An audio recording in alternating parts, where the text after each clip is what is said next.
and Rivals, the other one, we were moving, and we'd gotten pizza. And the pizza guy just drop it there, so we dropped the beer and the pizza. We're dragging stuff in and out, right?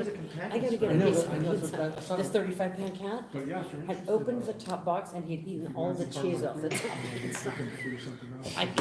Hey, who did this, right? Oh, And who did this? I'm yelling at my roommate. Hi there, handsome. How you doing?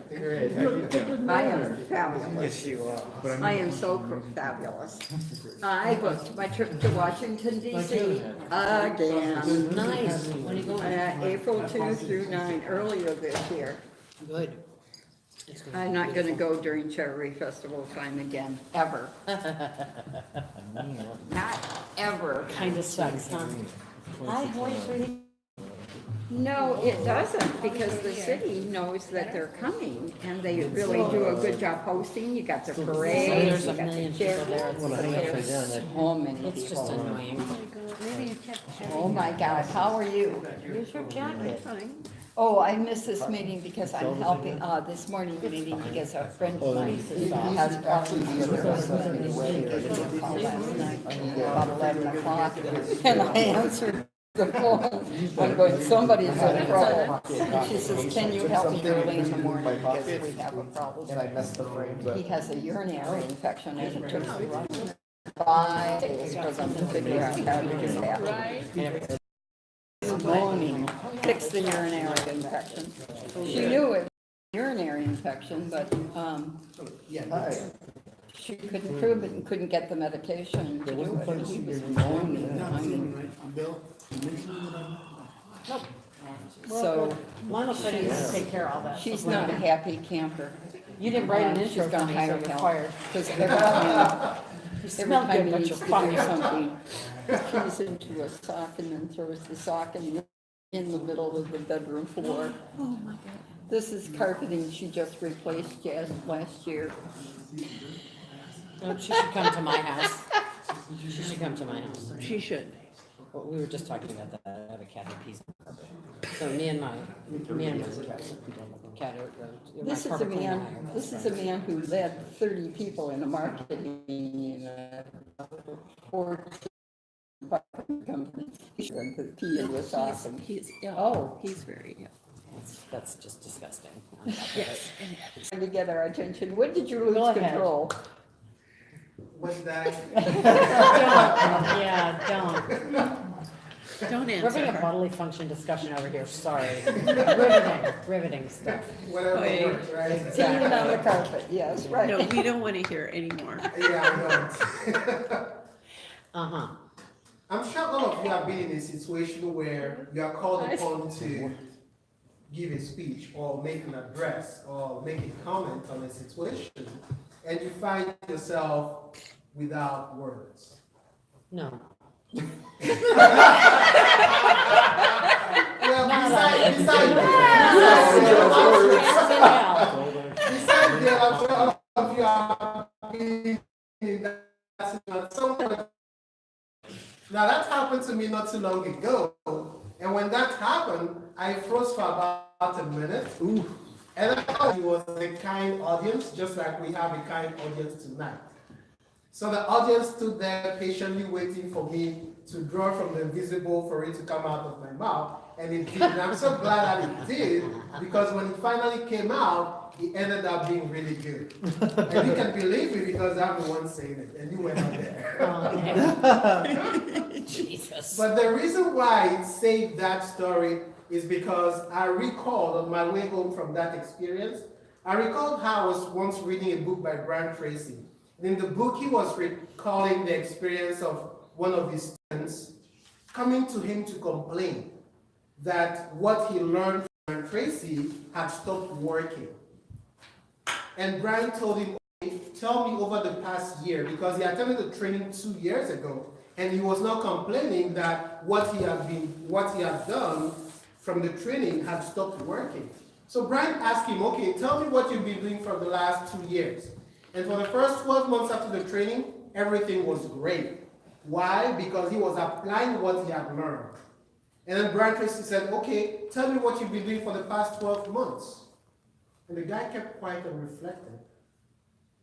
And he said, oh my God, I stopped doing it. And I recall that because that's exactly what happened when I froze. Because I realized that I'd stopped speaking. And that's terrible for someone who claims to be a speaker. Why stop speaking when you claim to be a speaker?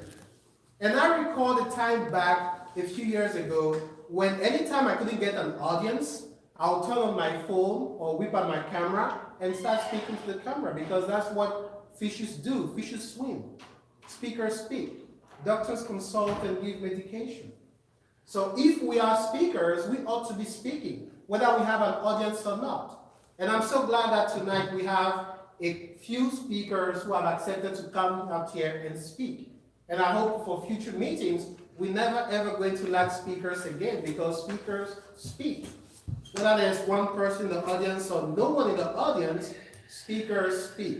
So if you've ever used the label of speaker for yourself, remember, speakers speak. Exactly. And with that, welcome to another edition of the Founders District Speakers Bureau. My name is Lionel Yamentu, serving as your chair. We have a great meeting in store for you tonight, and the rest of the ceremonies are going to be conducted masterfully by Bill Koppel, who has been a member of the Bureau for quite a few years. Let's put our hands together.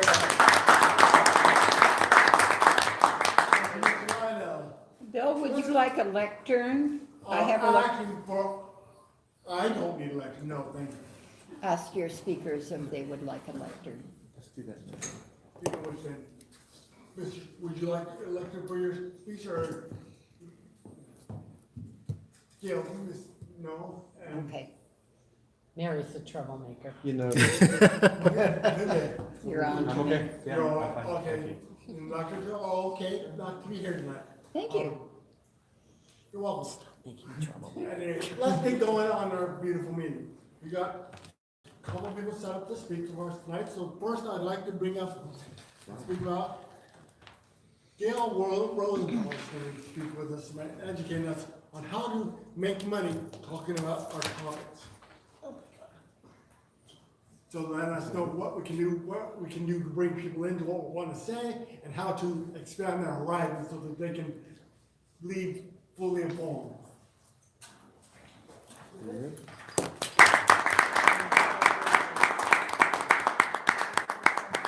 Couple rules for the road before we start. Phasers on stun. Turn your cell phones off. I intentionally did not bring any handouts and mistakenly assumed that the agenda was going to have a blank sheet on the back, which it does not. However, please use this lovely flyer because you're not going to throw this out. This is a heavy duty paper and there's a whole back that you're going to want to write. Can I have one of those? You may have this one. Okay, thank you. Are we supposed to get this away? At the risk of sounding silly, mundane, and asking an obvious question, how many of you have a topic that you speak on? At the risk of putting one or two people on the spot, what's your topic? Go ahead. Physical recuperation after injury. Very specific. I like that. Let's see. Workplace conflict and generational differences in the workplace, and soon to be marathon swimming. Wow, those don't go together. Okay, got it. And marathon swimming is very, very specific. Very specific. I speak on leadership and team building, and none of that's very specific, is it? So how many of you know what your target market is? Combat veterans. Combat veterans. Okay. Anybody else? Hospitals, especially with recuperative assistance position. So are those narrow enough? Is a good question. Yeah, So you have to speak to your peeps. You're laughing, it's the truth. You have to speak to people that you're comfortable speaking with. So if you're a sports rehab guy, you're not gonna go in and talk about corporate team building. Although, probably you could, it's not your field of expertise. And if you are comfortable talking about rehab, would you be comfortable in that corporate environment? Chances are pretty good, the answer is no. So you have to talk to your peeps. Who are your peeps? I loved it when I was talking to somebody and I said, what do you do? She said, I'm a motivational speaker. I'm like, great, who do you motivate? She goes, my audience is the world. I said, you're broke, aren't you? She looked at me, it's too big. There's so much stuff out there that's being marketed. Anyone have a Facebook account? If you think you're not being target marketed, just leave Facebook open on your computer and go over to Google and type in diapers. And then go back to your Facebook feed. Oh. And I will guarantee you that within 2 minutes, you will have stuff in your feed about diapers. Adult diapers, kiddie diapers, pull-on diapers, whatever it is. That's how fast and how specific the market is. Can you market like that? I don't have the budget of Johnson & Johnson. Nobody Googles me for diapers, so no, I can't. So I have to be very, very specific. So how do I get specific? Because that's the key, right? You have to treat this like a business. And before you go into business, you need to know who your customers are gonna be, right? I'm probably preaching to the choir and I don't mean to, but if you think about this, this is really obvious, except for one thing. How many of you really, really love what you talk about? Truth. Fantastic. If you were to make a list of the top 50 things that you like to do, would that be in the top 5? That's fantastic. And for the rest of you who are not telling me the truth, the first step is really to make a list of the things that you like to talk about. And then you have to go to the great Google, because Google knows everything, right? And you have to see if people will pay for it. There are people on the speaking circuit who are making multiple 6-figure incomes talking about embroidery and quilting and sewing. We all know about the cooking channel, so there you go with food. Home ec is a huge industry. Who would have thought you could make multiple 6 figures talking about how to embroider on a pillow? But you can, if you find the right audiences. So once you've got the list of the top 4, I want to talk about specifically how to thread a needle with green thread to embroider on a Christmas pillow for grandma. That's too specific. You'll find organizations and associations that have your topic as one of their themes, one of their interests. So, how many organizations do you think are devoted to rehab? I'm just going to use you, I hope you don't mind. A whole bunch. How many? Hundreds of thousands, probably millions. Do they have associations? Do they have trade organizations? Sure they do. Do every single one of those associations and trade organizations have either semi-annual or annual meetings or conferences? You have hit pay dirt. So start building your database. Are they all going to hire you right away? They don't know you from Adam. But they will know the marketing that you've done by looking at your website. Y'all have a website, right? No. Oh, get one. No, I don't know. Get one. I realize it's a business card, but you have to have an electronic business card. I was talking to my brother today. My brother does pretty high-end property management, and he does quite well for himself. And he was complaining about his website. So I went to his website, and the page is blank except for one little tiny line and about 2-point type that says this page is no longer available at this time. And I thought, well, okay. And I said, so what up with that?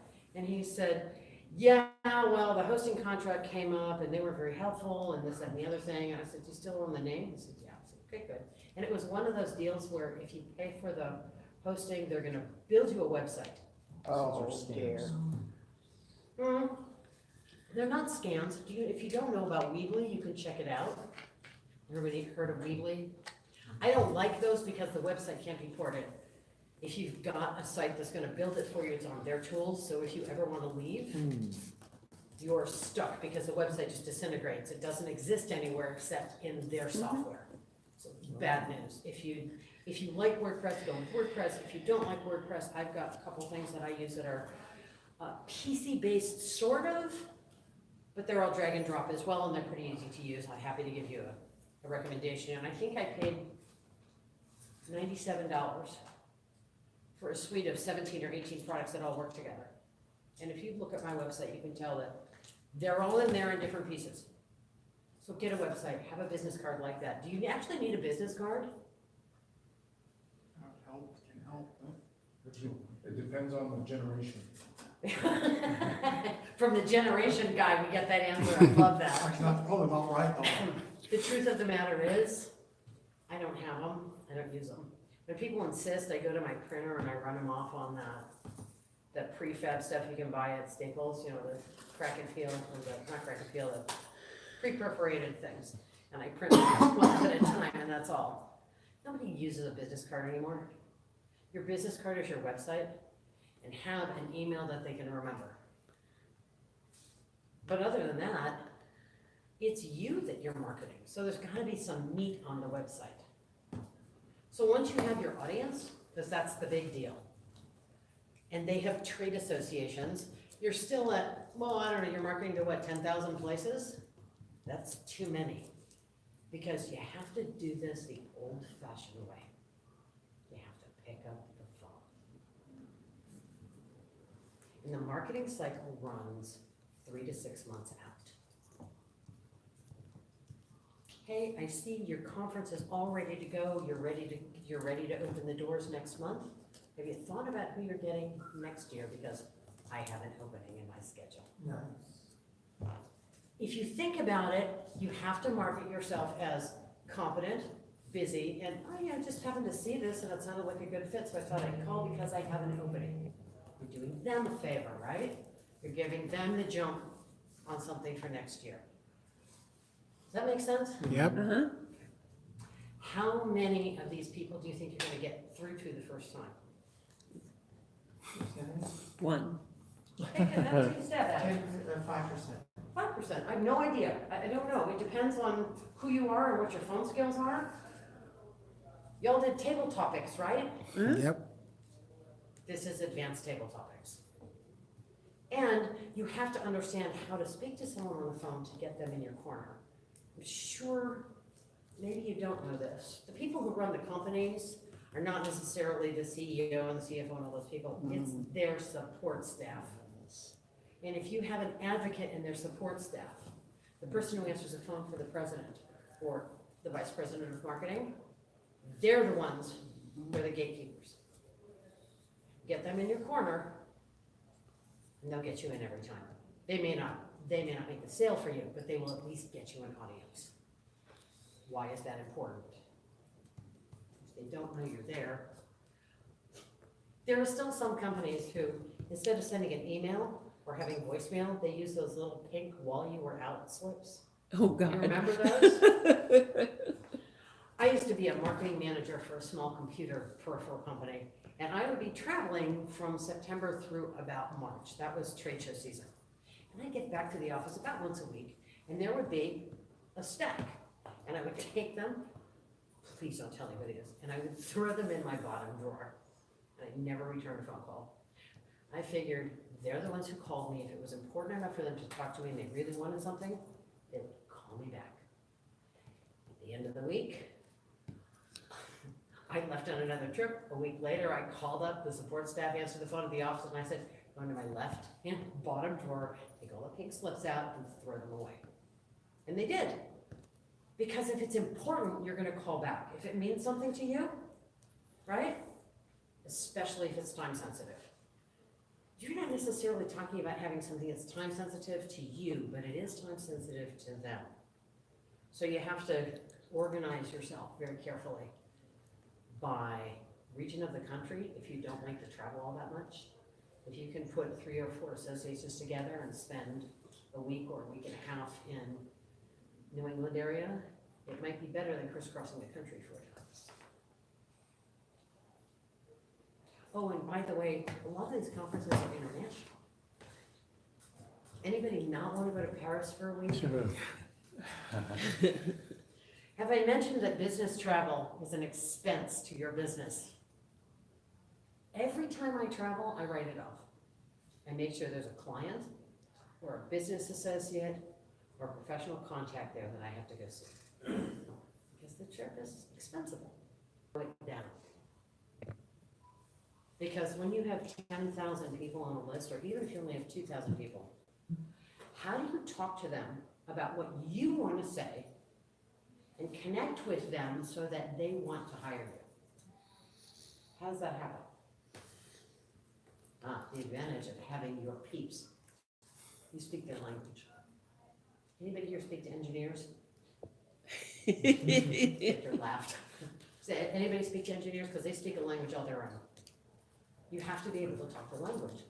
Even if you have to go through the HR gateway to get in, they know what the buzzwords are.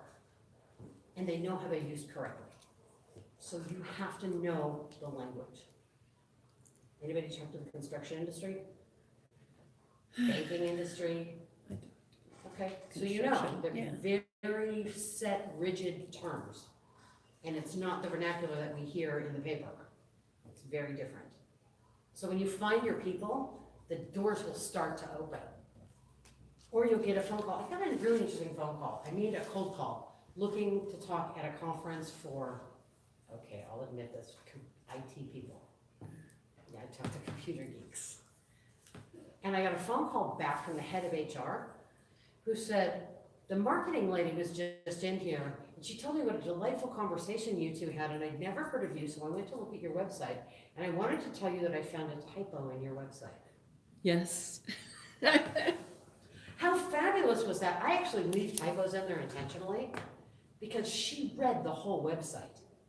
The whole thing, all 40 pages of it.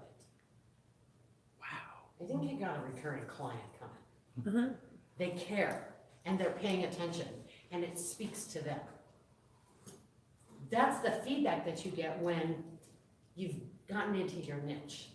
Am I saying you need to narrow it down and narrow it down and narrow it down and narrow it down and keep it there? Well, yeah, until you start making money. Because you have to micro-focus your marketing on the trade associations and the conferences and whatever annual meetings that they have, so you can get known in that circle. And you take it little niche by little niche by little niche. And once you start to get known in a niche, guess what's the first thing that you do? You go to the next person in the same niche. Well, you're still Ask working for the niche. referrals. When you start getting traction, when you start getting people booking you, what's the first thing you do? Find a partner? Expand your niche. Good idea, not what I was thinking of. Raise your prices. Raise your fees. Raise your fees. Raise your fees. Good idea. I talked to you guys the last time about, and it was a really brief, far overview of just a mindset. And the mindset is how much value you bring to the table. And if you're speaking for $100, you need to really stop and consider what you're doing. Cindy Carpenter called me after I gave that presentation at 7:30 the next morning, and she said, "Do you really not walk out of the house for less than $5,000?" And I went, "Yep, that's true." But it's $5,000 for a half a day.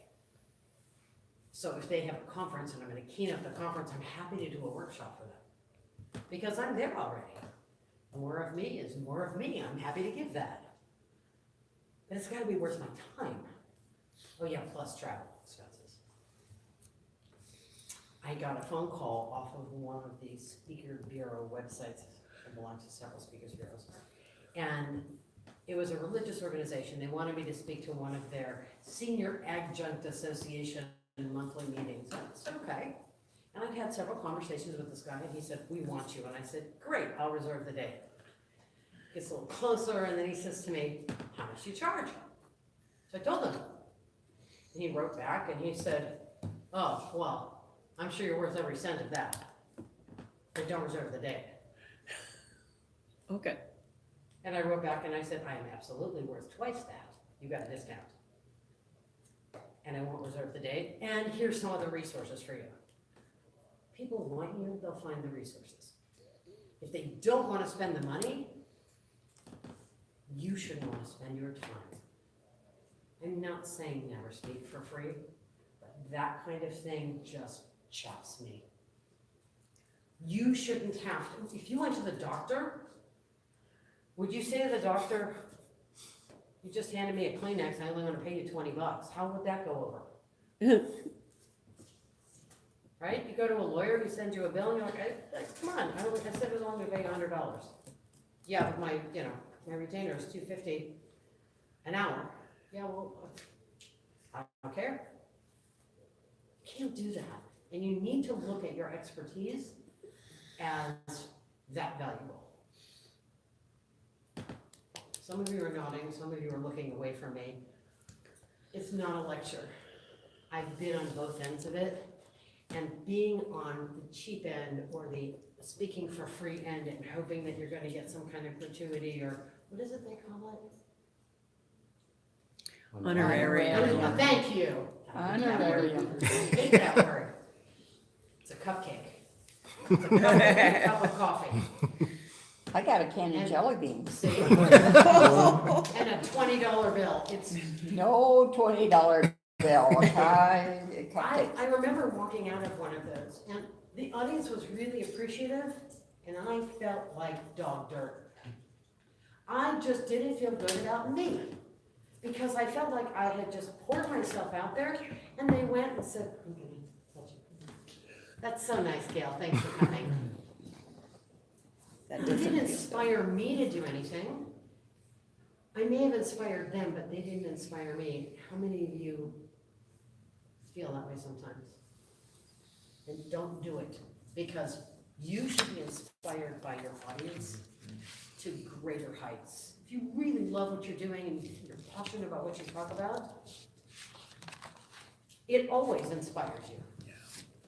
I walk out of every presentation and every coaching session that I have on a high. I am energized for several hours afterwards.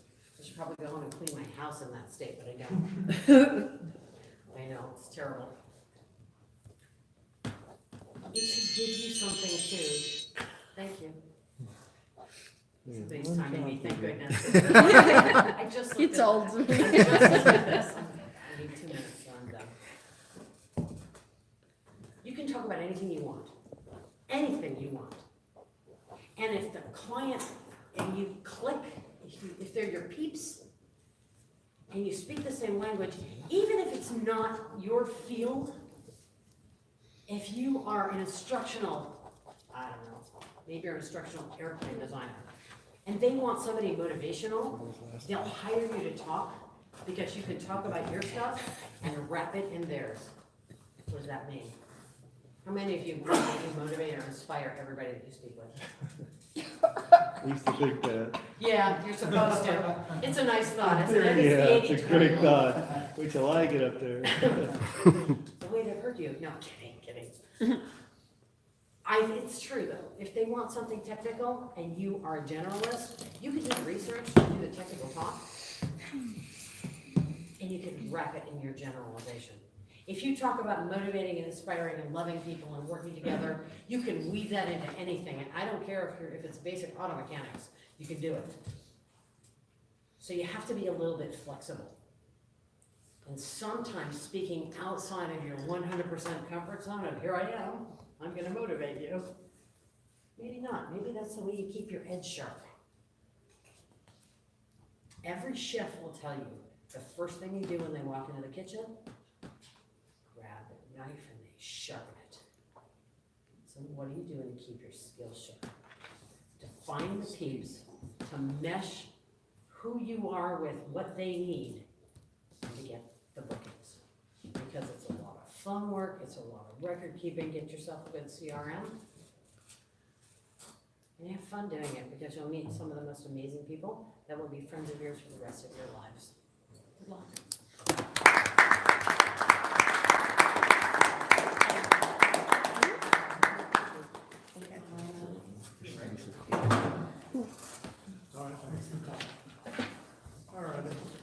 So that was kind of Gail, teaching us about how to speak with others and get them to be enjoyed and or enthusiastic about hiring us to give speeches to them. So next, we're going to Mr.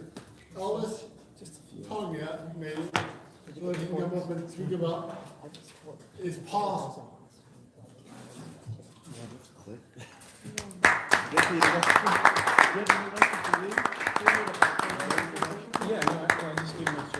have any questions? He reads it.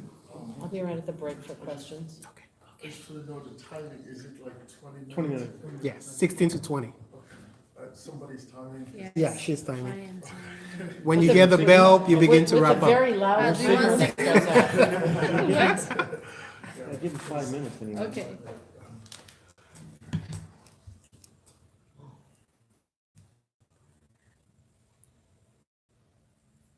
By show of hands, how many of you do have or career that you're pursuing? Just show of hands. It looks like it's all of us, right? But my subsequent question is, what would you do if you knew you would not fail? This question you don't have to respond. It's for you to take it home and ponder over it. What would you do if you knew you would not fail? I'm here to tell you that it's possible. It's possible to live your dream. It's possible to do that thing that if you knew you would not fail, you would not wait any second to stop doing it. Now, how do I know that it's possible? The way our brain works, it becomes possible when we know somebody has done something. Therefore, we know that we can do it too. And the famous example is before 1954, it has never been possible for a human. Never. People have tried that in the past. It didn't work. In fact, the scientific understanding at that time was if somebody passed that threshold, maybe the organ of his body would burst. But then came Roger Bannister, who actually broke that barrier. But that's not the most interesting part. The good part is simply this. Right after him, to this day, thousands of people broke that barrier. But the question is, what happened? What changed?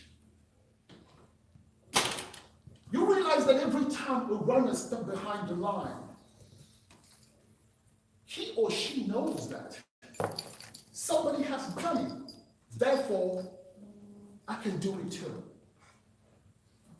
It's possible. And it doesn't matter how old you are, you can still work on your dream.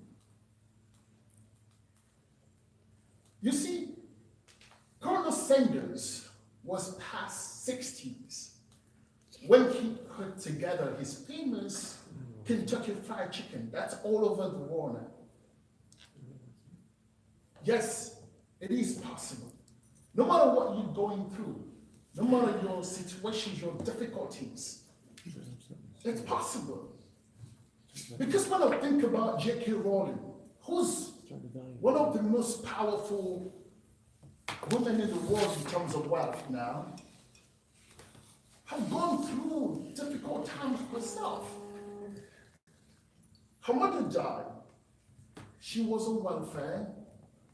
She was depressed with failed marriage and one child. She almost committed suicide. Even though she was very poor, she was writing the one thing that she knew. And even after she finished the manuscript, she was rejected by 12 publishers. She's somebody else today, right? So then it's possible.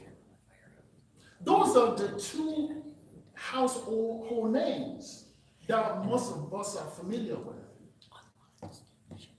But what you are not familiar with is simply that I too, it has been made possible for me. You see, I was born and grew up in Cameroon. Literally, my entire life I grew up in the darkness, literally.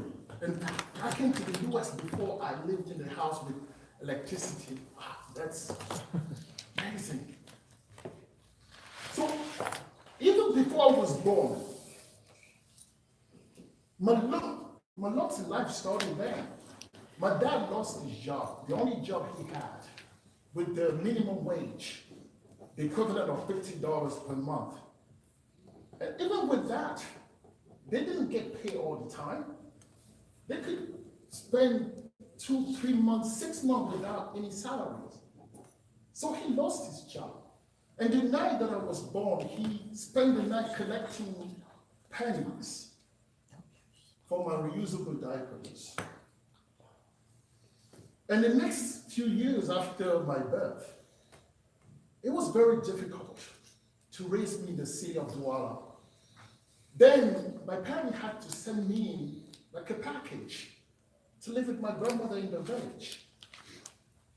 Normally life in the village, it's perceived to be better than the city because villagers cultivate their own food. They cultivate for consumption. But we didn't have that luxury because my grandmother was a handicap. During the revolution in the 1960s in Cameroon, the people came in the village armed with machetes. By the time they left, no one was standing. But my grandmother had to fake her own death in order to survive. They cut her on the neck and all her fingers had disappeared. So for that reason, she could not really cultivate for us to sustain until the next harvest season. We would find ourselves the entire season, dry season without food. I remember being truly hungry. I could spend 3 days at a time without a single meal, only surviving with roasted corn and palm kernels. I was so skinny like this. The kids from school called me tan. It was short for skeleton, you know? Even going to school, I just never possessed school supply. I didn't have a single book with my name on it in school. I would borrow my classmates' books to do my homework. Whose parent would actually oblige me to do some labors? Maybe going to fetch water from the well, or maybe washing the dish, or anything at home in order to borrow the kids' book to do my homework. And oftentimes, I always had like second-hand clothing, and often just possessing one pair of shoes the entire school year at any one time during my childhood. Because I never had that luxury to choose the size of my shoes, has always been tight on my feet. My toes were like sardines in the can. It was really painful. Considering that I had to walk to school 4 times a day, about 7 miles in fact. So there were moments that I would remove my shoes several times before I arrived at school, the same coming back. And by the end of the school year, only the top part of my shoes would be covering my feet because the bottom had disappeared with the juice. It was difficult, really, really difficult for me. So because of that lack, extreme lack, I developed a complex, an inferiority complex. You know, I thought everyone was better than me. I was inferior. I was very insecure. And the kids from school picked up on that energy. And they bullied me. They composed songs about me, not good songs. They called me different names. And one of the names that they used to call me was Longo Longo. I'm very sure none of them might know that term.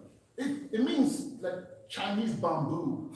Like I was so tall and skinny, a slightest wind can blow me away. In fact, one of the kids said that he would huff and puff and blew me away. So it was really hard. When I finished the village, I even went to cities to continue school. And the situation didn't change. I was still, most of the time, hungry. I was still possessing just second-hand clothing and shoes. And I was still a very shy and timid person. Very shy, in fact. It was like a disease.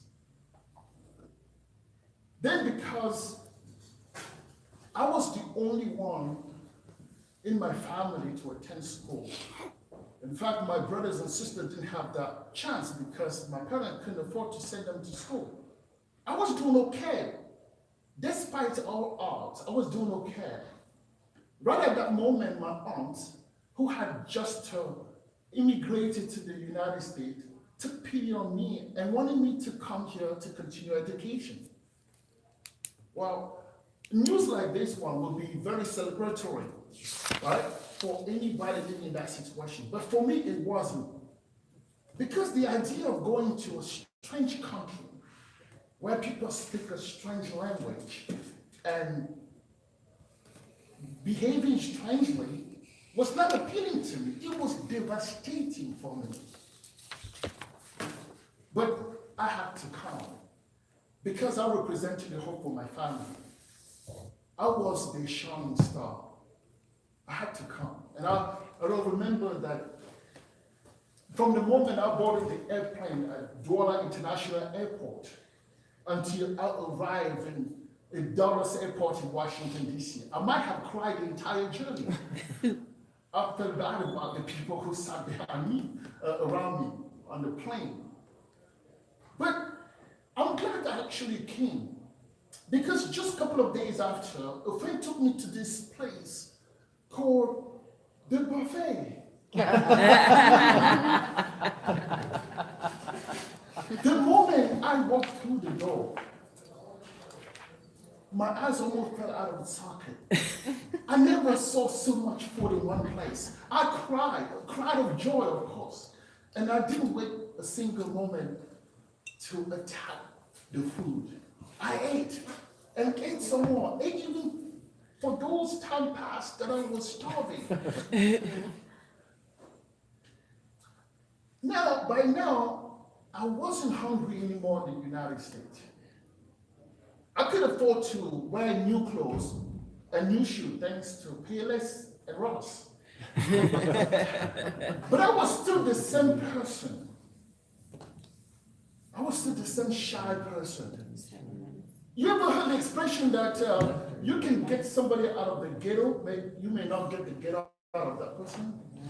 That's who I was. I was still a very shy person. So in fact, back in Cameroon, I was able to get away going to school and never participating in class and get away with it. But here in the United States, as I started going to school, I was having low grade because I just never participated in class. Just never, ever. So now, this day, I was taking English class.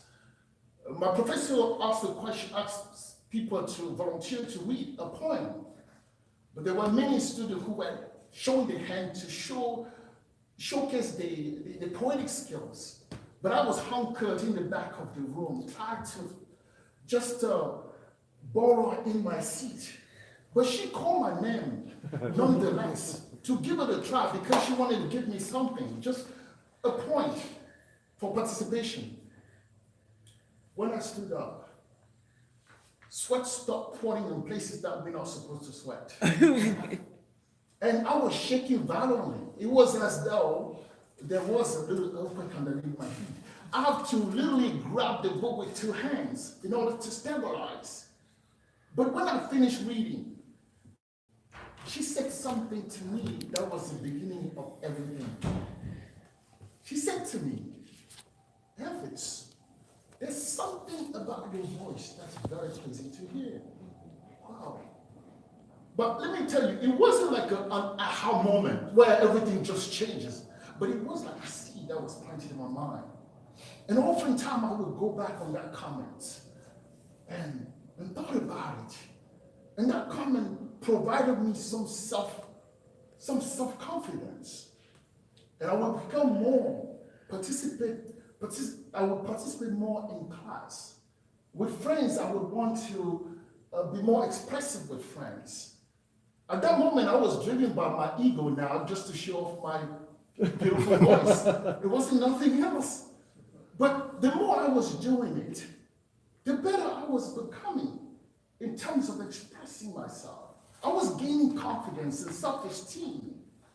And with that excitement, I was able to pick up books and start reading books. And I would read books out loud just to actually hear my own voice. And as I was reading books, I discovered things that I never heard before. Stories of people who've gone from almost nothing to something. Stories of people who've overcome adversities and difficulties in their lives. And I thought, this is me. This is me. This can become me. With that excitement, I was able to actually, right at that moment, write and publish my first book, right there and then, because I want to share this good news that I'm learning. And over time, and I just finished publishing my second book just about a month ago. So then, and I realized, wow, this is just, I've become a different person. So that's what I'm telling you today, that it's possible. But saying that it's possible doesn't mean that it's easy. Otherwise, everybody would be doing what they're working on their dreams. Possible means that you have to start with identifying that one thing that you believe if you knew you would not fail, you would do it. Just identify that one thing. J.K. Rowling identified it. That's why she stuck with writing, no matter how difficult it was. Once you zero in on that one thing, the second thing is you got to know why you're doing it. Because when you define your why, that's what will carry you through all obstacles, all terror barriers, everything that will face in your challenge. If you don't have the strong why, and for me, it was my family. I was their star. I was their light. I have to wake up every morning because of them. That's why no matter what I face, the difficulties, I got to keep going. And in the end, you got to find meaning with what you do. You got to be able to put that at the service of others. If you only do it for yourself, you will not find that fulfillment. But when you start to think about others, that's when everything can change. So for me, I was able to create an organization called Africa You Can. So I go back and start helping kids in Africa to change the way they think, to change the way they see themselves and their lives. So once you identify that one thing that you want to do, and when you know your why, and associate that with the meaning, not only it becomes possible, but it is probable. Thank you very much.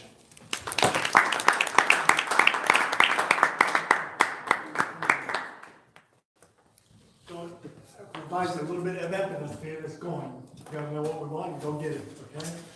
Now, run a little early. Yes, sir.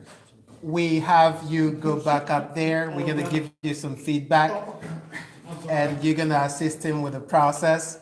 Before we do give him feedback though, you can go up there, that's fine.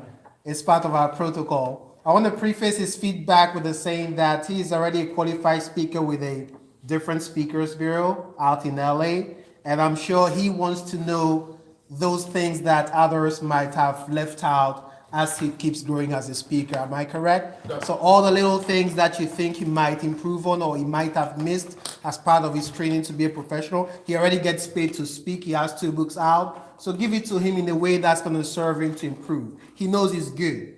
Give him the things that are going to help him get better. Is that cool? Yeah, absolutely. Very good. I'm sorry for, I jumped on the whole thing, but please, let's get some feedback down to how we can help improve his abilities here. Okay, I'll go. Yes. Whoa. The person who told you you have a magical voice is correct. You have a voice that can draw a crowd in and take it with you.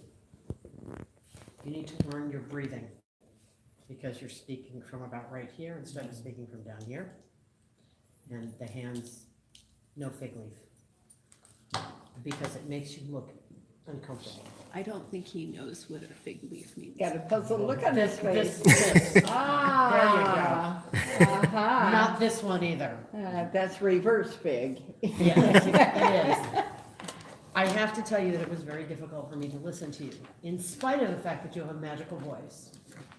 Because the stories that you told at the beginning of your talk, we've heard them forever. Everybody knows about Roger Bannister.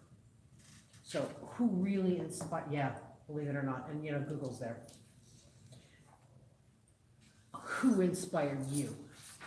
I want to know your story because that's what matters to me. I can go Google Roger Bannister on the web. But who actually motivated you? Who were the important people in your life? And how did they impact you so that your why became clear? Because that message is absolutely worth hearing. Does that make sense to you? Understand. And I know you have 2 books out. People want you. They don't want to hear you repeating other people's stuff. The only other thing I would like to caution you on is to make sure that you have your facts straight. Specifically about J.K. Rowling. Because her history is very well known. And the way you told her story doesn't quite jive with, what do you mean? Yeah, I mean, She's agreeing with me. you. It doesn't agree with what we know about her and what she's told, how she's told her story. So be very careful how you tell really well-known stories. And if you want to use those well-known stories, change it up at the end. Find a reason to use that story to punch up a line, because they'll remember you for that. And you want to be memorable, right? I mean, you're a nice-looking guy in nice-looking clothes. Let your voice speak for you as well. Okay, so thank you. Well done. So it's it. Behind you. Aha, all right. Hi. I like your delivery. Again, I like your voice. Your pauses are good. The beginning was awesome. I did a lot of writing and had a writing coach. And I would get in trouble because I did what I saw you do a lot. I would talk a whole lot about the problem and a little bit about the solution. So it was exhausting. Because you go on and on about, you know, all that. It was horrible. It was really, you know, you have a lot of things going on. And I would suggest a whole lot less, because you want to hear a lot more about the solution. This was a problems. Oh, and then this lady loved my voice, and I wrote 2 books. Where's the cloud for? There was no, I want to know the process. So I don't know I have nothing on how to do whatever you did and write those 2 books and that sort of thing. So I want to know the process and with the problems also, since they're so great and so profound, bring us in. You was 100% narration. You put on a little play and let us know and has it really happened. With dialogue, with actually like playing it. And if your mother lost her fingers, does that mean I mean, you might even actually, I mean, if it's that, for example, like actually do it, but we want to see it, we want to feel it, bring us into that. Does that make sense? Yeah. Yeah, and then a little bit more, be like, how are we, what am I supposed to do now? So again, with the, if you did the process, then we'd know that a little bit better.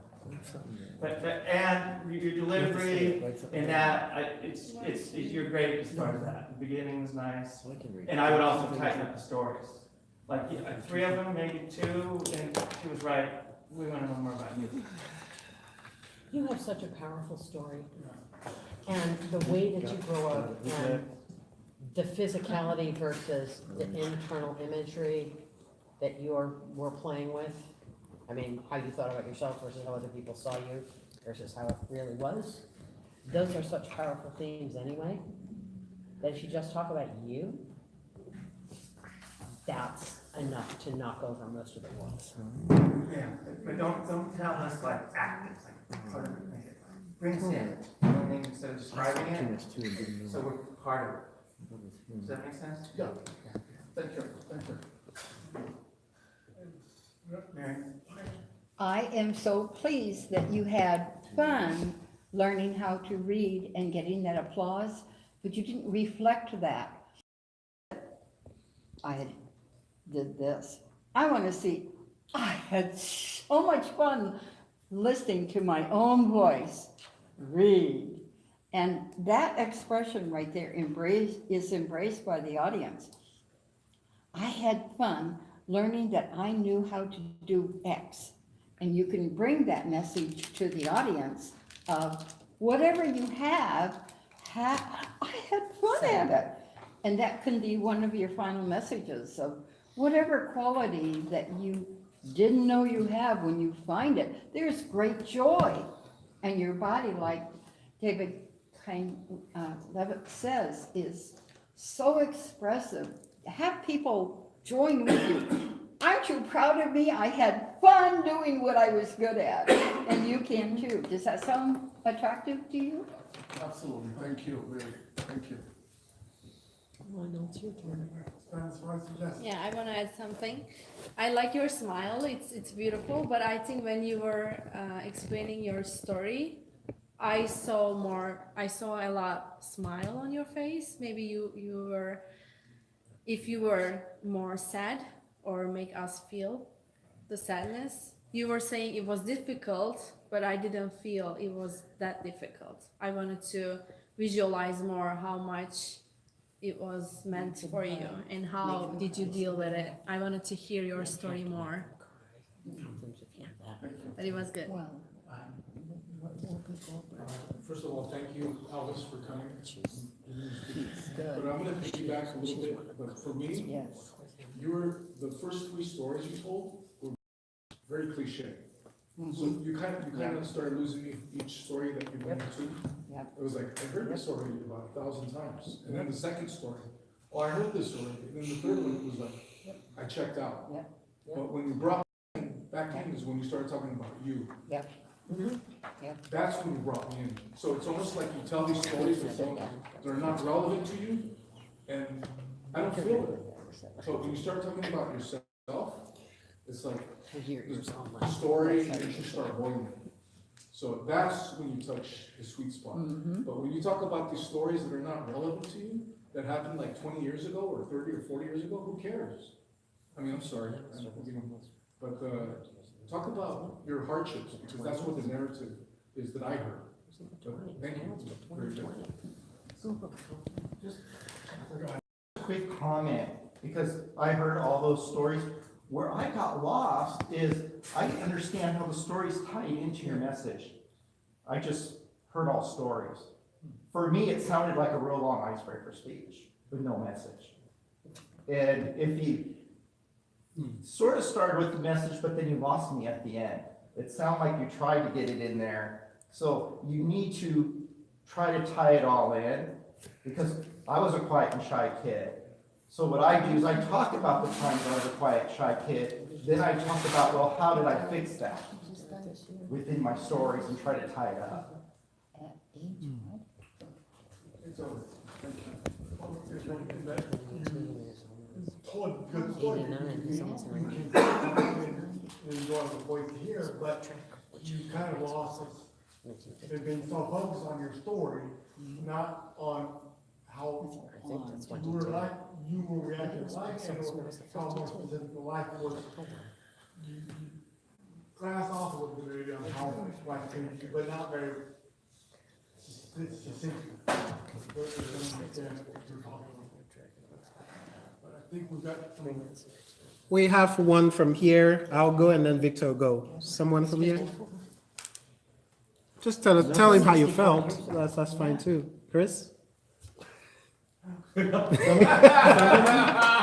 Well, I like your voice, I like your Doesn't like picking reflection, on people. but like, not to repeat what everybody else said, but I think it's kind of a mismatch between the title and the story, because That too. you have some great analogies, and like Gail said, I think we've all heard about Roger Bannister, but you kind of left off the most important thing is, okay, I had no shoes, I came to America, I had shoes, then what happened? How did you get to the book? You pretty much described your early life, then all of a sudden, I'm wonderful in America, how? How did life change for you? Besides the new shoes, then you can afford clothes now. You really didn't go into how you changed and how you were able to write the book and how you were able to benefit other students in Africa. That's what I wanted to hear, but as far as it's possible, I'd like to jump off the Empire State Building and not die. I don't see that being possible, but I agree with you. Yeah, Bannister did his thing in 1954. That's kind of an old reference. I think you had a powerful speech, and like Gail said, if you tweak it, because I heard like two different directions, Mm-hmm. and that's where I kind of got lost. See, here's the thing. You tell the story and you're very comfortable telling the story at this level, but you've opened the door for a very different discussion, Yes. as Chris says. So you got here, now you had shoes. And then what, the big cloud that says, and then a miracle occurred, and then you wrote a book? What happened in the cloud? What specifically happened for you to shift who you think you were to who you really are? And that's the part you're not comfortable talking about yet. And when that comes, that's gonna be the speech, and you will need the other analogies or historical references. Because she's right, 64-year reference. Old hat. I'm shutting up now. No, come on, Mary, get you married. Sorry, and don't think I'm wrong. That's what we need. That's what we're looking You for are ways just- to improve. Yeah. Elvis, thank you. He texted me on his way here. He drove all the way from LA. We planned this for a few weeks, Okay. and I'm grateful for you being here. That's what I'm trying to Yes, say. we are too. Yeah, thank you.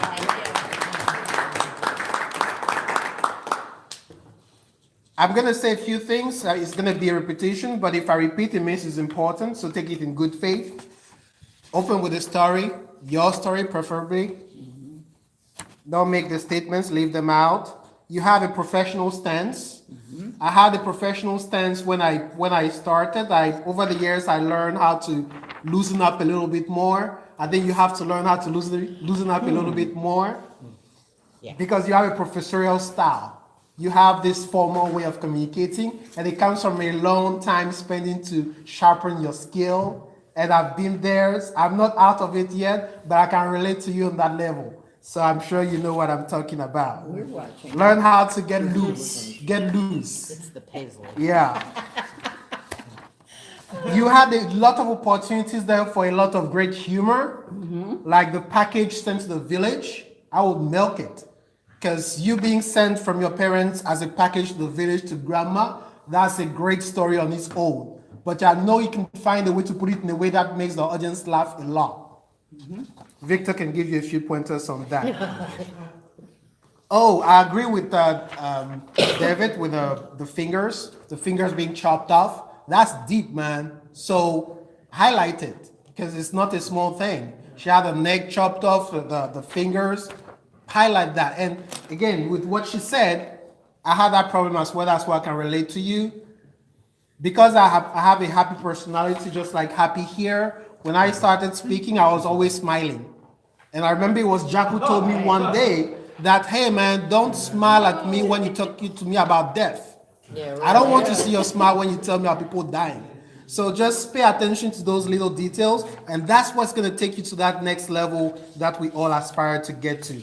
Ooh, the more I was doing, the more I was becoming. I love it.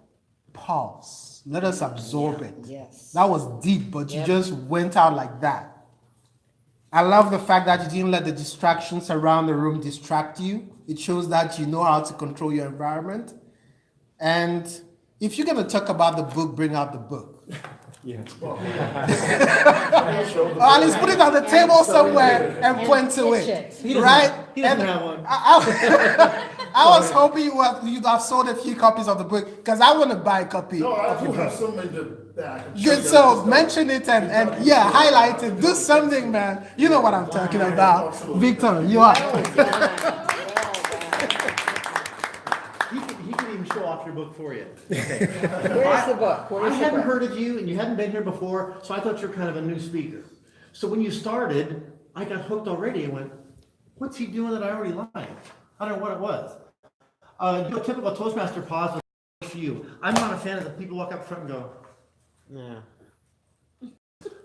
but somebody kind of got away with it. But anyway, you are a treat to listen to. One thing before I forget, you do, in your endeavor to look around the room, you look here and you look there as if you're seeing the whole room. I don't think I'd want to be Ryan, because you look at him like half the time. No, he looked at me. See, there you go. At least half the time. See, you looked at him, and then him, and then him, and then a little bit around the audience. And I don't want to, hate to bring that up because it's kind of beginner. What you do, when you see, be able to see the video? Yeah, you'll be able to see, you look too much right there and too much right here, and you're looking. I'm sorry, I'm kind of a fan of the Bannister story. I've heard it forever. Cut it short. I think what you missed was, I didn't realize that they thought the heart would explode if you got below 4 minutes. The thing is how soon people ran the 4-minute mile after him. You didn't say that part. You said 1,000 people did it since then. No shit. Versus somebody did it the next month. Yeah. Or 2 weeks later, somebody did it. We'll go, how can it be the impossible in 2 weeks? Because we knew it could be done. So I think you have to say that part. I agree, shorten the story, and some of the stories elaborate on it. You said this is the first time you saw lighting. We're going, what? We don't know what that's like. We don't know what that's like. So make us feel that. The finger thing too, to us that happens in the movies. That happens way in the movies. But it happened to you, we're going, so yeah, make us feel that sucker, that kind of thing. We don't know how old you were. I don't know how old you were with your grandmother. I don't know how old you were when you came here to the States. It'd be nice to know just because of the story. We want to know about you. Good humor. I agree, good humor. You may want to trust it more. So when you say something that you know is funny, wait and make sure we laugh. If we don't laugh, wait a little longer. Because then we'll figure out we must have missed something. Something was funny there. So it is funny. Trust it. Say it like it's funny. And there's probably more stuff there. I agree. We know how crappy you had it. How'd you pull that off? So when you started to get to your story, after that part, it's like, tell me more. Well, we didn't get enough of it. We want to know what you did, what you were thinking, so I can do it. So while we want your story, we need to know how we're going to do it. And I didn't know about the loosen up part. I didn't notice that because you are a pleasure to listen to. But somehow, yeah, maybe if this is further apart, walk up here in the middle, that kind of thing. Don't care about how you look, maybe some more facial expressions. But if anybody's got any ideas on how to loosen up, I don't quite. Breathe. Breathing helps. Deep Deep breaths. And pause once in a while and take a deep breath. You have You have to relax a little. like a nonprofit. Would you call it Africa You Can? Would you call it? Yeah, I think we can. Make that crystal clear. You said it as if, yeah. Help others do your story, others off their condolences or money or whatever. If you on the website that way or something along those lines, that would help. Because since you're making it like that, it's part of your story like that. You can help others. Help us find our why. Give us some ideas what the big why is for us. That's what we're waiting for. Hanging on to that stuff. But yeah, you'll do well. Thank you.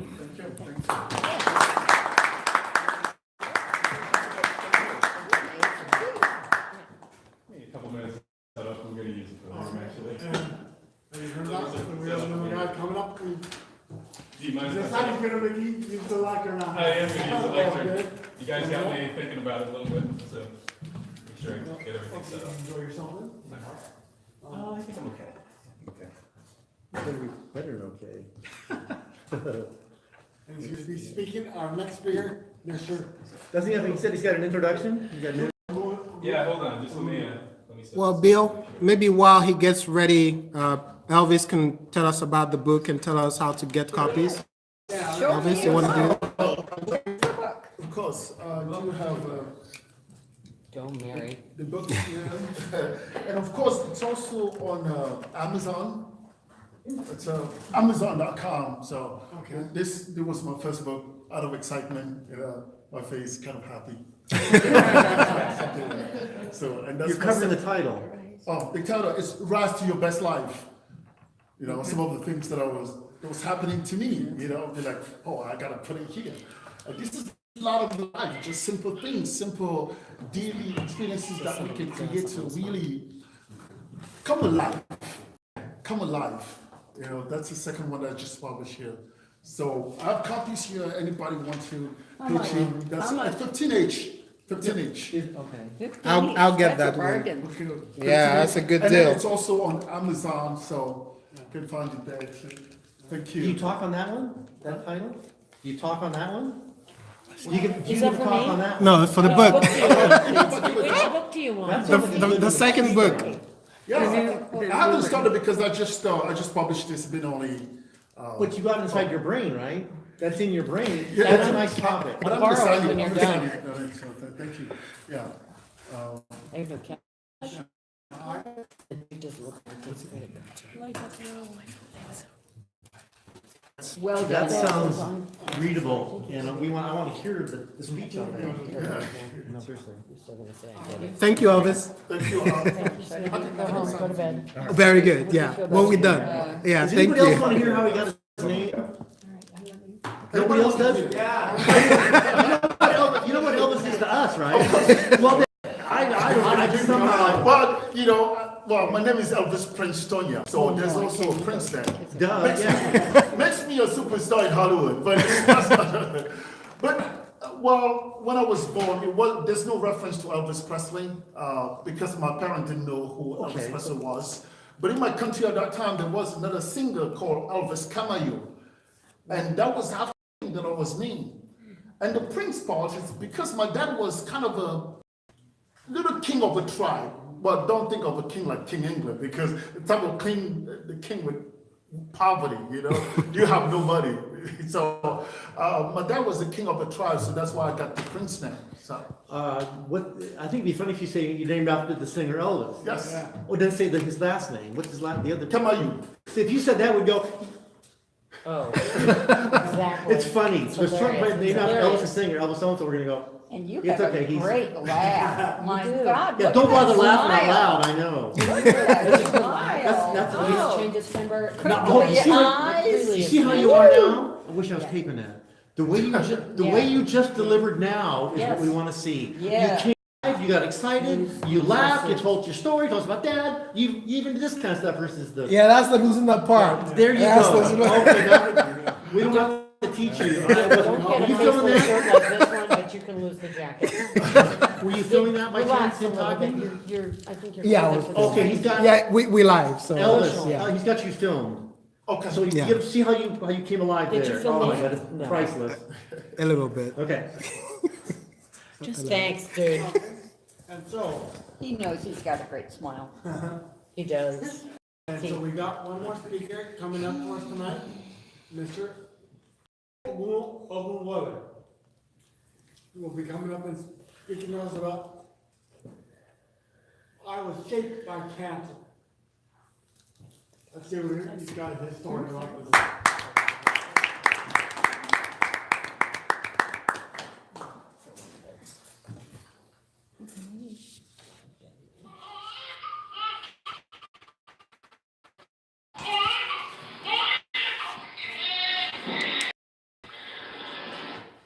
There's something magical about a newborn baby for me. When I hear that sound, it takes me to a certain place. Reflect on my own upbringing. I love connecting with other babies and thinking about what's possible in their lives. what's magical about that for me is I was born late July on a Saturday evening, and I imagine what my mom was thinking when I came into the world.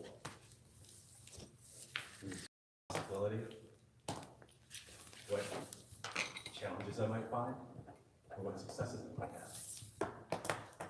Ironically, when I hear that sound, that's the sound of cancer. Sound of cancer. People don't always think of that sound as a sound of cancer. But for me, that's what I hear. In tonight's speech, what I'm going to do is I'm going to do three things. I'm going to make it very simple. I'm going to set up the intention for connection. I want to create a connection with each and every one of you.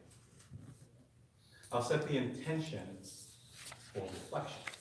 Hopefully, as you listen through this speech, you'll have an opportunity to reflect on your own lives and balance what you hear from me on what's going on in yours. And third, and most importantly, hopefully, you'll have the opportunity to think about how you want to use your time. It's the most precious commodity we have, time. I believe that these three things are important, especially in this season. Just after Thanksgiving, when each and every one of us has gorged ourselves with food, spent time with family, reflected on the year behind us, and looks forward to what's in front of us. It's also important because in front of us is Christmas, the birth of Christ. That sound is the birth of Christ, me, and most likely every one of you. When I talked earlier, I said that that sound for me is the sound of cancer. My mom's a Cancer. Astrological sign is Cancer. She's fourth sign in the zodiac. And what's beautiful about the zodiac, if you go back and trace back how the zodiac and astrological signs were first originated, estimates range between 5,000 and 7,000 years ago.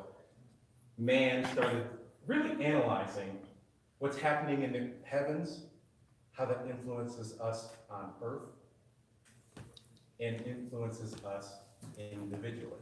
There's two studies. Astronomy, the study of all the planets outside of the Earth and its atmosphere, and astrology, the influence of those planets on mankind. As I said, if you trace it back 5,000 years ago, 7,000 years ago, people don't know exactly where, but they think that it's in the city of Ur, in a small part of Chaldees, that's in what may be considered just North Mesopotamia. That doesn't really matter. What really matters is man started really thinking about how the heavens influence us. Originally, the focus is really for those who are royals, people who are in standing. And they would have these charts that were done, big, large circles, and you divide these meridians, and you either sketch or take an image or a drawing of that royal person, queen, a noble, a king, somebody of that level of status, and try to chart when they were born. What is the date of their birth? Where were the heavens in relation to Earth? And how did that influence their life then and every day moving forward? Now it's split. The Greeks have their own version of astrology. The Romans have theirs. Western civilization has splintered off in many different ways, focusing on astrology versus astronomy. The idea was, how were we shaped by the heavens? For me, I was shaped by my mom. My mom, she's got this warm smile, 5'3", but she's a terror if you really push her. And what's great about her is she really provided the environment for how I was raised. Mom and dad were both in the home for many, many years of my life. So mom, in one sense, is a little bit different than my dad because she's quiet. She's quiet. But when I studied cancer, I learned a lot about who I am. Again, the astrological signs, what's beautiful about them is there's a total of 12. All of us know our sign. And some people believe that it traces back to the characteristics of each of you. There's a sign, there's elements, there's images, and looking at the stars and the earth and how it influences each individual helps shape who that person is and the person that they touch. So I always have this image in my mind of my mom walking around the house, making sure that everything was clean and tidy. But specifically, she was the one who took me to all the sports games, made sure that I was signed up for school, followed up on every one of my assignments to make sure that I was raised right. Those are many of the elements that a Cancer has. If you look at Cancer's characteristics, they focus on the home. They focus on the home. Most Cancers really enjoy making sure that the home is well protected, it's clean, it's orderly, and it's comforting. Many Cancers focus on relationship. They're very close to their family members, siblings, parents, children. They really focus on the home. In many ways, that seems comparable to what my mom did for me. The home was clean and orderly. I got to all my sports games. She made sure that I got the grades that I needed to, and if not, she would check in on me. But as I learned more about her, I got to see other traits that really summarize her Cancer qualities. The symbol of a Cancer is the crab, the animal that walks along the river. What's unique about a crab is that they have that hard exterior shell, but they got a soft inside, they got a soft underbelly. And my mom is very similar to that. It's hard to rattle her, but she feels the emotions. She moves slowly, and she takes her time to make sure that everything moves along. Again, when I hear that sound, I think of Cancer. That's how I was raised. I was raised by Cancer who had those characteristics. I invite each of you to think about what influenced you. In this season, there's an opportunity to not only reflect on the commercial activities that happen around the holidays, what influenced you? What's behind that? How do the heavens and the earth and the people around us influence us? I was shaped by Cancer. I'm not. But when you think about a topic like this, Cancer, it's hard to escape the way that most people think about it when you read that element. You think about the disease. Unfortunately, many of us probably know people who also were shaped by Cancer. Some of them are still with us, and unfortunately, there's some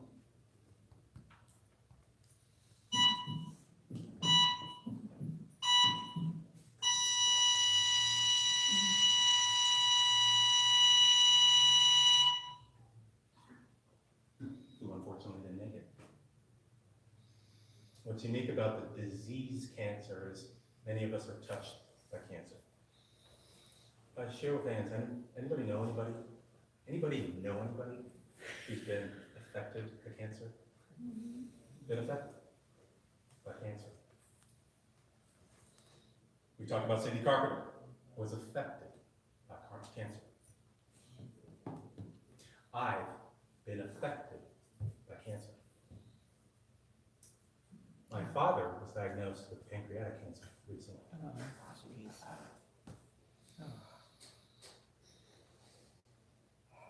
It's difficult when somebody has a diagnosis, right? We don't fully understand what it is. We know it's an overgrowth of cells that leads to possibly a malignant tumor, and clinicians talk about ways that they diagnose cancer. So they have a TNM approach to identify a cancer. T really focuses on the tumor. Clinicians look to see what that tumor is. N is that cancer in an adjacent lymph node. M, metastasize, is that overgrowth of cells spread somewhere else. That's what clinicians do. So they look at that stuff, they analyze it, and then they decide what stage cancer you are. There's many different types of cancers. There's over 200 types of cancers. They can hit and affect the human body in many different ways. Can't think of a part of the body that can't be affected by cancer. In my life, my dad shaped a lot of who I am. Just like my mom, my dad influenced my way of being. He has this unique quality to be able to connect with everybody. He walks in a room, and he's very different looking. Dark skin, 3 almost bare claws on his chin from tribal marks growing up. But in spite of his unique appearance from the outside, he knows how to connect with every single person he's around. He has that unique ability. He also has this gift of being a hard worker. He's a Capricorn, he's a hard worker, he's an intelligent guy, and he tries to blend not only his ability to connect with people, but to be really studious and set a really strong example. And he shaped me as well as my mom. Unfortunately, my dad passed last month. So I had to face how I was shaped by cancer. I hear a diagnosis, within a few weeks, he's no longer with us. I'm not alone in that, but I share that because that's how it can happen. You look at the American Cancer Society and they break down cancer in many different ways. They talk about those 200 different types of cancers that I mentioned before. They talk about signs and symptoms, how you can identify if you might be at risk for cancer, and how you can maybe treat it. It could be a radiation, it could be chemo, it could be surgery, it could be palliative, which just means to provide comfort. And they go on to talk about the different types of cancer and who's most at risk, black, white, male, female, who's susceptible and who's not. What I think is really interesting is they've got this ability to calculate estimated incidences of cancer and estimated deaths of cancer. That's amazing, right? So they can project to a reasonably strong degree how many people they think will find out that they've had cancer and how many people they think may pass. If you look on the ACS website, American Cancer Society.org, you can find their statistics for 2018. They projected 1.7 million people would likely be afflicted with the disease. And they estimate of those 1.7 million people, 600,000, it could have been avoided. Could have been avoided. We're familiar with that. Smoking, diet, drinking, exposure to the sun. For some of those big cancers, skin cancer, lung cancer, liver cancer. There's ideas about how you can manage your lifestyle to avoid that. So if you look at that high level number, 1.7 million people and 600,000, it could be avoided. That's important for us to understand. I didn't know that. Did any of you? See, the beauty of knowing that I was shaped by cancer is I can use that moving forward. I have a feeling for who my dad was and what his experience is. And by his passing, it's made it very clear to me how I want to use my time. At a eulogy, you get really clear about somebody's life. What did they do? How did they do it? How did they touch the world? And I was fortunate that in every circle, ones that I didn't know, people said consistent things. He was kind, he was caring, he didn't use his intellect to beat people down, he actually used it to elevate. And I think in this season, it's helpful to think that same way. How do we want to use our time moving forward? Now, it's unfortunate and it's sad, and there's this level of grieving that I go through thinking about him, but I'm buoyed by the thought that everybody there, who you talk to, people I don't even know, spoke consistently about how he lived his life. So I invite you to think about how you want to live your life. We've heard a number of ideas. You've been exposed to many books, you've been exposed to many videos, and you're going to continue to consume. We all do that. That's wonderful. My invitation for you is to think about time. How do you want to use your time? What type of legacy do you want to live? In short order, I'll make it simple. I know now that I was shaped by cancer, which is a beautiful thing. Thank you.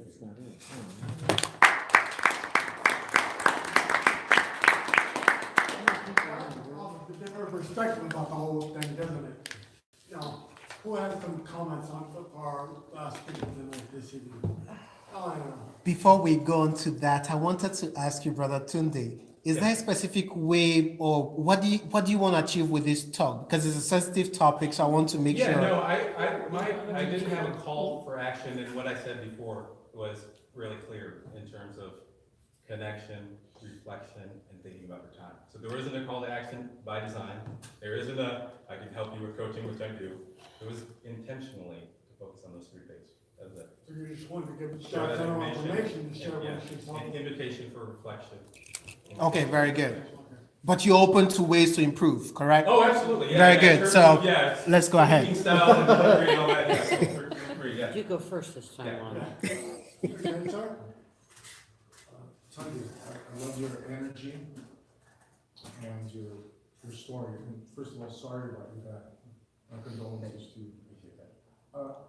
I got confused, like in the first third of your presentation, Oh, yeah. where you said cancer shaped you, and I was thinking, okay, cancer, and then you said your mom was a cancer. Mhm. So I think if you distinguish between cancer, the disease, and the horoscope, Okay. that would be more clear. Okay. Because that was like a big one for me. Okay. Love you. I appreciate it. And don't, but by the topic, don't feel like you can't say more. Feel free, yeah, feel free, yeah. Don't worry about. You haven't been here before, so I guess. Yes, he has. Next, Miss. One of the things that marine science teacher at Orange Coast College, who's very much applauded for the clarity of his message, he has his students write the text. Because if the students write the text, then the students are going to understand the text. And what I suggest to you might be helpful, since I got lost, I cried when the flatline thing and reminded me we were going, so I went grocery shopping again. Lost you, But totally it lost touched you. you, right? That's powerful. Oh, Up on God, aisle yes, but I wasn't listening for a little while because I was feeling my grief. In order to get me back to where I went, wherever it was, and I'm so upset by memories of people that I've lost. One of the things that the students taught the teacher is that you've got to remind the audience where they are. So if you've got an intention, you've got 3 intentions. You've got this intention, that intention, this intention. Remind me, I'm here to tell you about intention. And I'm here to tell you about, I have told you about intention. I am here to, I have told you about my intention. Have told you about my intention. Now I'm here to tell you about the intention. You gotta clarify it because listeners are so lazy. You have no clue how listeners are. And they go off mourning and they're crying and they don't know what they're doing. Clean up on aisle 3. I thought we were aisle 2. But you did, you touched me and you got voice like butter. Oh, God.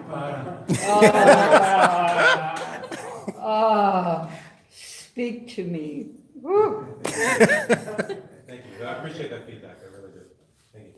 Does someone else have to make a comment? Yeah, it's like what Hector said, because I was really, thinking of the city, and then you went on, but, but I'm still thinking. But, so the problem is, I don't think a speaker really wants a listener to be confused. Okay.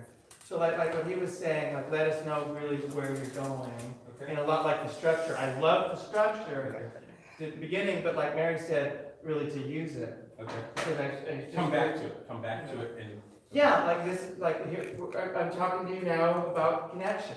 okay. Now I talked to you about connection, now we're talking about reflection. We talked about connection, we talked about reflection, now we're gonna talk about how to use your time.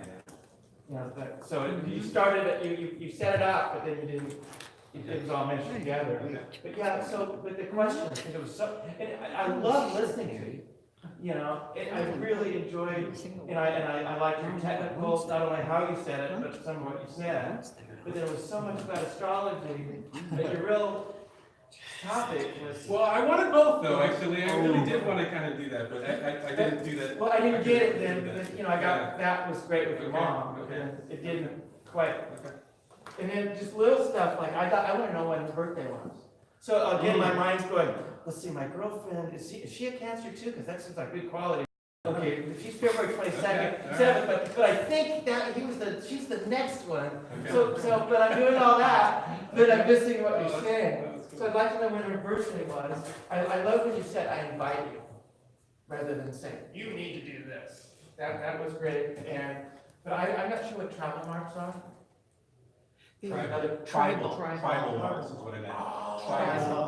Tribal marks. Tribal, I'm sorry, I didn't say that. I didn't hear that. Okay. Tribal marks. Actually, I didn't know that. Ah, okay. It's a tribe thing. Okay, all right. Just questions. Okay. But your Any tribe. delivery, the way you say it, a lot of, I liked, because I didn't know that much about astrology. Okay. I mean, I get bored really easy, and you had me on. Okay, good. I didn't want it to be too technical, so, But okay. it wasn't, It that's where it was new to me. It was. I liked It was.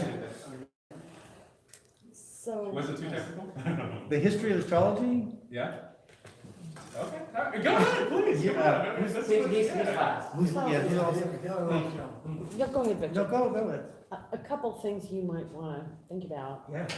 The words, doing that on purpose, Everybody leave me did alone. that. Always, never, everyone, making assumptions about your audience, unless you're gonna be giving this speech to. Could you clarify some Yeah, examples of I'm where- Jewish, I don't care about this time of year. But Okay. you made it a point of talking about this time of year with the Oh, holidays interesting. coming up, means Okay. nothing to me. Okay, So your assumptions about the audience may or may not be correct. I don't know who you're designing this for. got it. And it doesn't matter to me, but But there it were leaves, comments. but it leaves It leaves big gaps. people out. Well, Yeah, no, that's not, you right. tend to disconnect from the audience that way, and part of this is about connection. What she's saying is, what you said is, you assumed all of us had a holiday experience. And I was cleaning carpet here at the church, so I spent 4 days cleaning carpet. I did not have anybody to celebrate it with, so you turned me off. Okay, Just know your audience a little better okay. and be very careful with that. I wanna know, because the last theme is so powerful, you've got 3 things you wanna Yeah. talk about here. Yeah. Why? Because any one of these is an hour talk, Yes. especially the fact that you're ending with, how do you wanna spend your time? Where did you celebrate? Where did you have regrets? You told us about your mom. You told us about your dad, Right. but you didn't tell us anything about time. To put it Sure, third, sure. so I'm kind of confused and I'm waiting.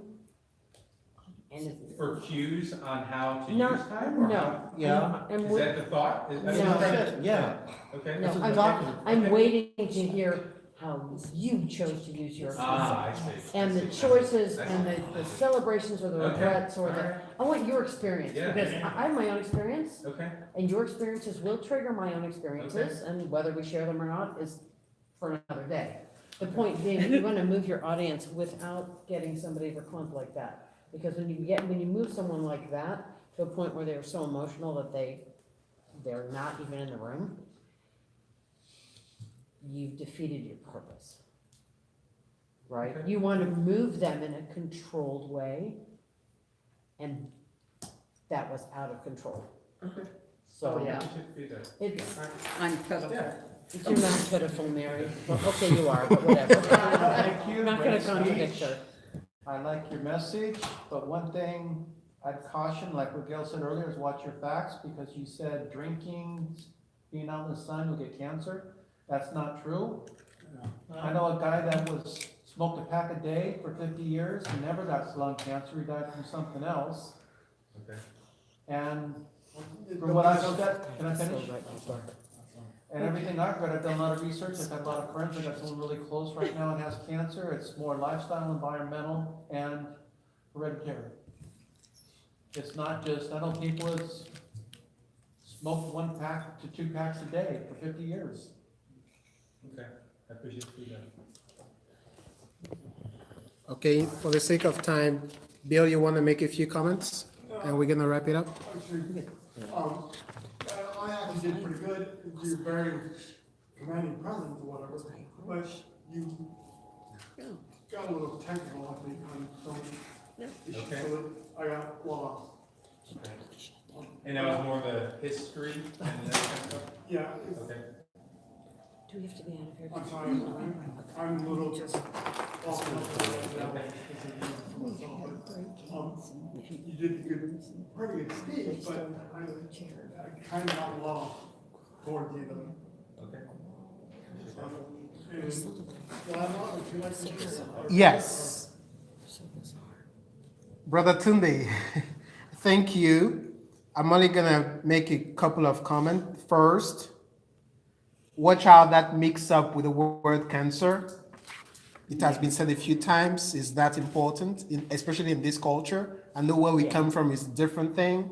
So watch out in this environment how you use the word. Even if you're gonna do 20% on cancer, that's surgical sign, and 80% on something else, you wanna be careful how you approach the whole thing. Okay. Otherwise, people go in different directions. And I felt deceived when you switched up on me like that. I was doing that intentionally, though. I know, but it affected me in a way that you're not Okay. too happy with, All right. which is what you want. You want me to be happy as your audience member. All right. But I'm glad you addressed it, and that was fun for me to observe you do that. Lose the lectern. You spent about 5 minutes setting that up, and I didn't see the point Well, of it. referencing stuff and. Well, it's my turn to talk, so just take it and do something with it. Go, We're running behind time. I'm just trying to wrap this up. Dude, you go. Uh, It's all love, man. It's all love. It's all love. Oh, I learned love. this from Patricia Fripp. Especially in the first 20% of your talk, don't use 3 things. Yep. Avoid the word things when you want to set up what you're gonna do. Use elements, ways, keys, something, but stay away from 3 things, because if you set it up that way, there are chances that you lose people with thing. Okay, he said this. Was that the thing? You get it? So just watch out for the word thing within your first 20%. Victor, you wrap this up. Mark? Good. When you went from, we're all guessing, cancer, body cancer, and then you went to the signs, I wrote I go, that's not fair. I agree. I thought, I thought, that's not fair, so now I'm gonna be tough on you, going, well, this better be good. And then you went to the astrology, which is not a science yet. So it's a little bit, and I looked around, and your audience is going like this, and I go, oh God, they're thinking the same thing I am. We're now talking astrology. And then you went on with the cancer astrology and analyzed, see what they're saying? I remember I gave a talk when I first joined Toastmasters on how a candle worked. I was fascinated by how the candle worked. That wick bent and a flame, it burns this lady, so when I got evaluated, she goes, well, you told me more about the candle than I ever wanted to know. Mary Bartlett did that. That hit hard. I was fascinated with it. She told me, you told me more than I ever wanted to know. So you kind of told me more than I ever want to know about cancer. I'm exaggerating. And then I got, how do I want to spend my time? It's going to be harsh. I don't want to spend my time listening to the history of astrology. Sorry, we want to hear you. You got a great message. Your last message was great. So give me the message, not the cancer thing. I'm surprised somebody did. Sorry. Well, no, he cut me off. The bait and switch is not okay when it's about cancer. Right. That's the Right. problem. Oh, maybe isn't that interesting? That's Because he had people die of cancer, and now all of a sudden, because he made it. Right. Sorry. It feels like a bait and switch, and it's. You did get to your dad, and you did get to cancer people. And we kind of went, well, I get you like a little off the hook. I'm surprised somebody didn't mention your man and mankind. Yeah, careful with man and mankind. You said man twice. Man does this. Sorry, you did twice. That's okay, this Mankind. corner went, woman. We're good. Three of us went woman. Included you. So what we want to hear is more about spending our time. You know, when somebody's had cancer and almost died, they got a whole different view of life. We don't know that because we didn't get cancer. If you can put that thought in my mind to live differently, as if I had cancer, it'd be fun to give everybody here cancer and then cure them. Or make them think they had it. Make them think they had it for a month, and their whole life would change afterward. I'm exaggerating. That's too harsh. Isn't that, you mean he's too harsh, right? Yeah. Exactly. Way too harsh. But we want to know what's it like to have that feeling and live the rest of our life spending our time beautifully, perfectly, great, whatever. That's what we want. How do we spend our, tell me, what did you learn? What did your dad learn? What did your mom learn? What did we learn about how to spend our time? And we sort of didn't get it. Otherwise than that, you were perfect. Speaking of Okay, voices. sorry about all that. but You okay. have a magic voice. You, really oh do. God, this, oh. I thought at some point you were going to stand there with your books and your lectern and start telling us you were some sort of Bible thumper. Duh. I thought you were going to tell us you were a minister. No, that you were a minister and that you want to talk about God. And because, why did I think that? Because he's got such a beautiful voice. And You did say, but you brought God into it early. Yeah. But God was born when Jesus Christ was born, he said that. well, I remember that part, and then I it was might- astrology. Pastor kinda, Tunde, you know. Pastor Tunde, yes. Okay, then Bill, he Bill, you want to started- wrap this up? We're running behind on he schedule. started calling you brother. She never speaks here again. I was really confused. It's not that you're not loved. Rabbi Tunde, yes. Okay, I guess we're good. Rebbe, come on. All right, right. Okay, round of applause, or what do we? Oh, yeah. Yeah, let's give it to him.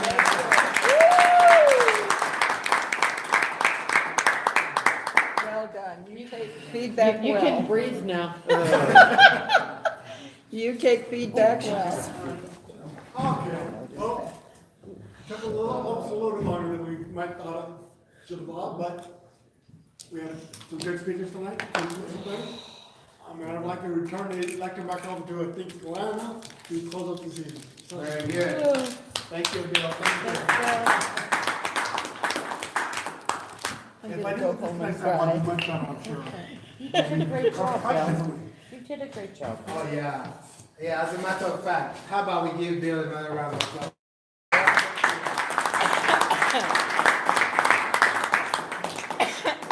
Bill actually wanted to speak tonight, but I said, hey, how about you do the MC for us? You be the MC for us.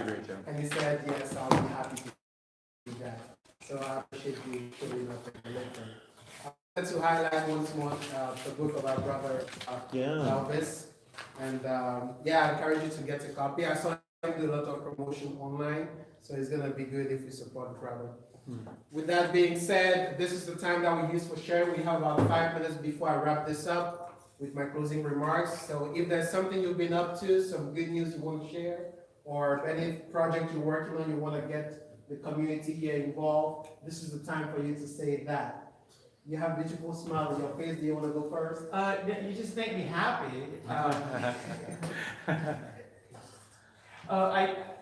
Today I emailed a bunch of Rotary clubs, and I have 2 engagements for December. Wow. Yay! Yeah, that's inspired action, They don't that's pay. how. Yeah. Right. Yeah, you get inspiration, you take I action. knew I was you gonna get see it, result. I better do something. Very good. That's not a Exactly. bad idea. Wow. Yeah, I usually get a lot more productive when I know I have to be accountable to someone I'm gonna meet. That's That's for a good thing, Yeah. yeah, that's a good thing. Who's next? Yes, Mary. Gail Rosenthal is going to be a speaker at the Raises seminar here at the church on February the 16th, Valentine's week. Rich Farina is going to talk.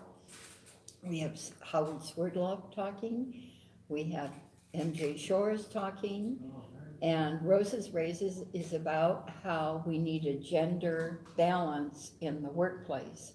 Instead of just women getting roses, thank you, about the money that goes with the opportunities that they could have.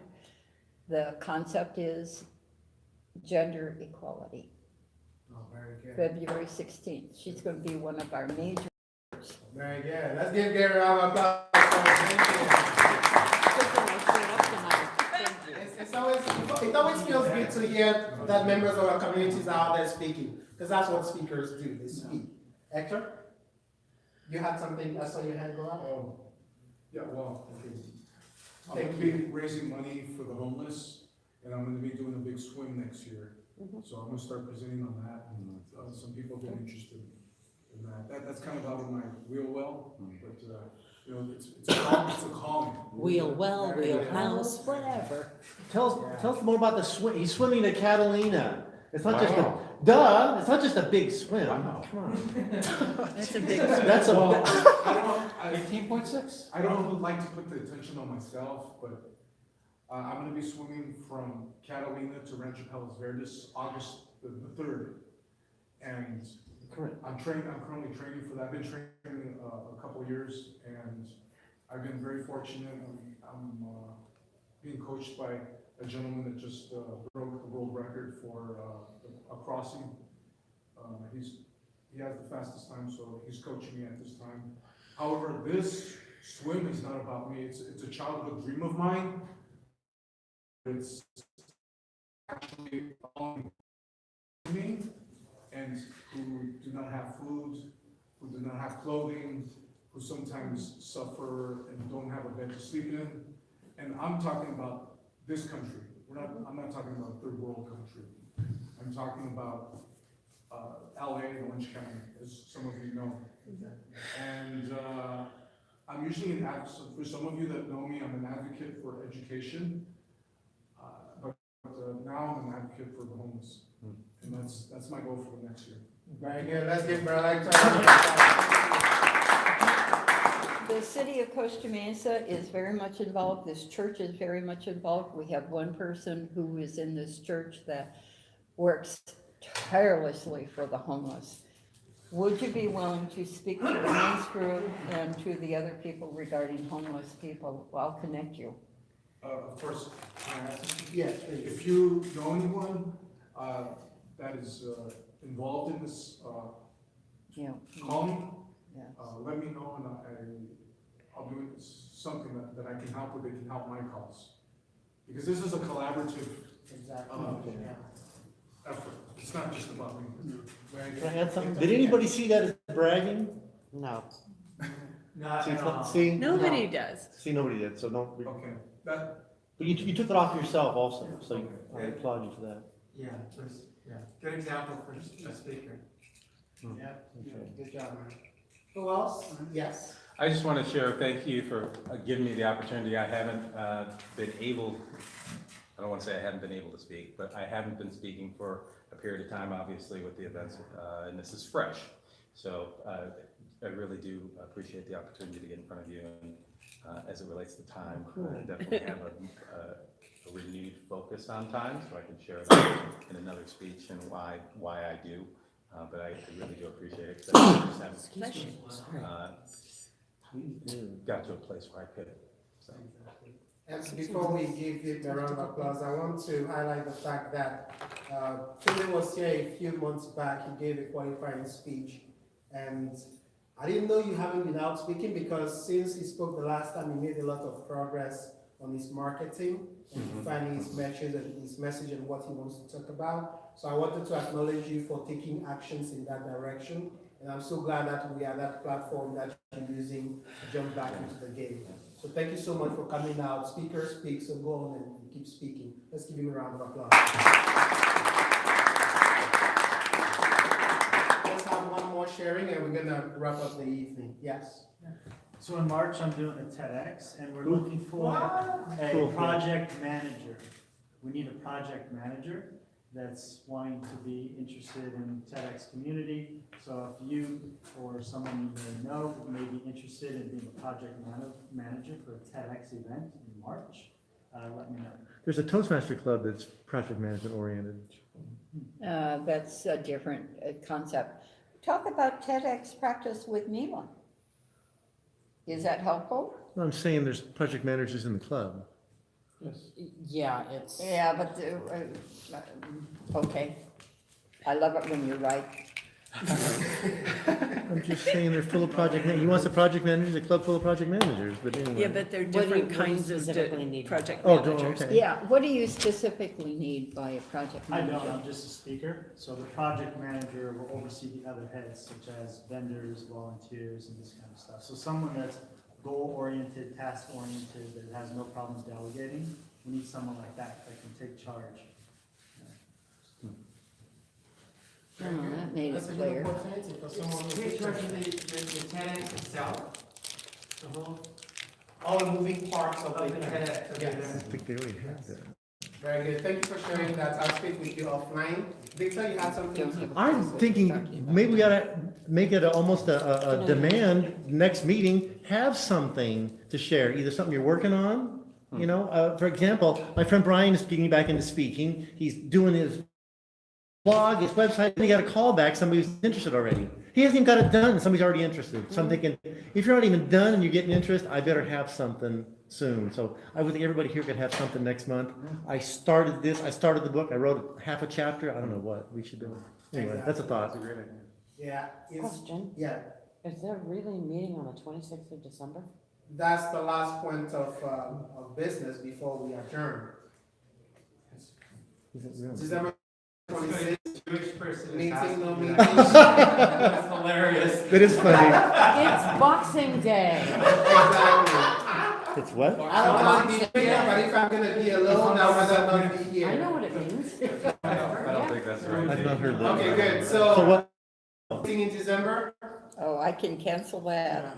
Okay, good. So no meeting in December. That's I fine. We will get to rest cancel then. that. And I'm trying to set up a special workshop for January, so I'm gonna keep everyone informed about that. It's gonna be 1 hour of workshop and the other oh, half, good idea. one qualifying speech. That's when we get to start the year with a new set of ideas and practical steps we can take. Quick one, Darren LaCroix is gonna be speaking at the January Lace.